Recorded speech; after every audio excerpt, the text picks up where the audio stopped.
Et cette confrontation au post-humain, c'est évidemment une confrontation qui menace une sorte d'anthropologie classique. Je crois que c'est Cyril Guimard qui souhaitait presque qu'on monte l'école moins vite. Oui, oui. Donc il y a là quelque chose. Maintenant. Il y a quelque chose d'intéressant. Puisque le slogan est devenu trop fort, trop vite, donc il y a une aspiration à ce que ça aille moins vite. Et d'ailleurs, je pense que quand les coureurs du Tour de France, courront un peu moins vite, monteront un peu moins vite l'Alpe d'Huez, les commentateurs seront soulagés. Ils diront ça va mieux, le Tour va mieux, c'est vrai. Et Lance Armstrong a été très sincère quand il a dit on ne peut pas gagner le Tour de France cette fois sans se doper. Mais là aussi, vous voyez, on est quand même dans une situation terrible parce que Lance Armstrong a exercé un parrainage sur le Tour de France. Il a peut-être empêché d'ailleurs qu'une prise de conscience véritable ait lieu après l'affaire Festina. Mais en même temps, et ça, les gens ont du mal à penser les deux choses à la fois, c'était un des plus grands champions de tous les temps, si vous voulez. C'est ça qu'il faut affronter. On dit c'est un tricheur, d'accord. Mais pourquoi?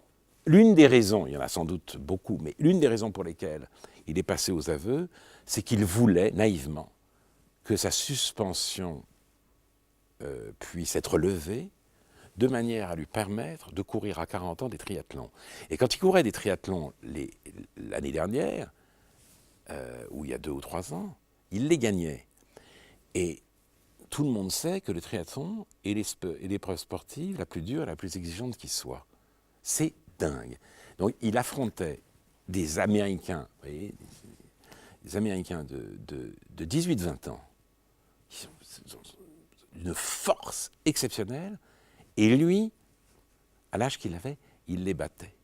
Et là, il ne se dopait pas, c'est pas vrai, il ne se dopait pas. Mais c'était un athlète absolument hors du commun, hors du commun.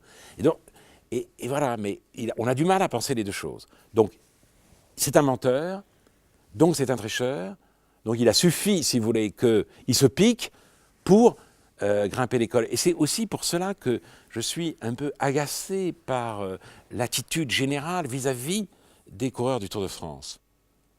Je sais qu'en dépit de ce qu'ils prennent, ils souffrent. Je sais, pour avoir monté quelques cols, que le cyclisme, c'est vraiment, comme le disait Antoine Blondin, les forçats de la route. C'est une souffrance inhumaine, absolument inhumaine. Et cela demande des efforts considérables. Et voilà. Et cela demandait... il fallait qu'il ait un talent supérieur aux autres pour gagner. Mais évidemment, il y a eu tout ça. Il y a eu cette chape de plomb que lui-même a contribué à jeter sur le Tour de France.